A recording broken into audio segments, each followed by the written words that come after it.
moving on with some of the halachot of Leila Seder, the Seder starts with Kadesh, with Kiddush, which is the first of the four kosot.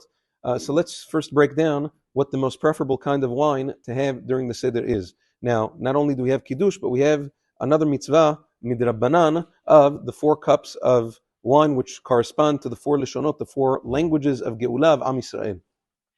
So preferably, the best kind of wine for a person to use during the Seder, according to the priority, is dry, red, and non-mevushal. Now again, none of these things are really me'akev, which means that even if a person is not able to get one of these things, it's still okay, which means if a person, let's say, can't tolerate dry wine, he needs it to be a little bit sweetened, it's okay. If a person, let's say, doesn't have red wine, b'di'avad is yotzeh with white wine as well, although he should color it a little bit if he has any grape juice, whatever, to make it a little bit rosé.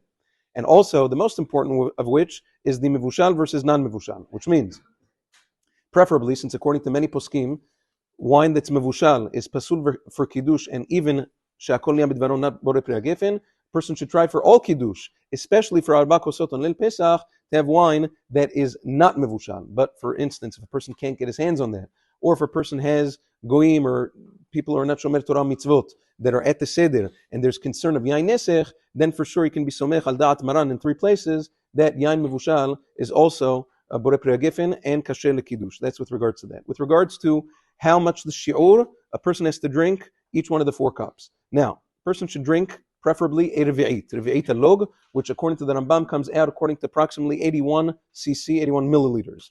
In fluid ounces, it comes out to approximately 2.8 fluid ounces. If you round it up to the nearest whole fluid ounce, comes out to approximately 3 ounces. You're yotzeh the mitzvah lechat techila, according to the Rambam and all poskei Sfarad. Now, even if a person didn't drink all 3 ounces, the halacha is if he drank rov revi'it, which is about 1.5 ounces, he is yotzeh yedei chova.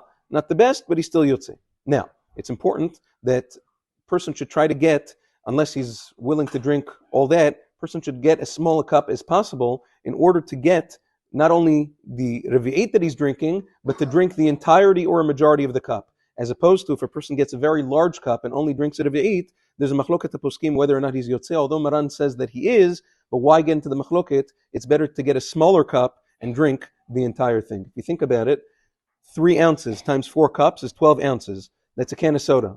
That's all the arba kosot comes out to about 12 ounces. That's all it is. Now, it's important also that a person, besides for drinking ba'aseva, reclining, a person has to drink it toch kedesh tiyat revi'it, which means within the amount of time that it takes to drink revi'it, which is about 3 ounces. How long does that take? It's a few seconds, which means that a person can't sip. It's not, although it's wine and wine is usually sipped, but for the mitzvah, you're not supposed to be sipping. You're supposed to be drinking in one continuous fashion, so you drink the entire revi'it or rov revi'it within that allotted amount of time. Have a wonderful day.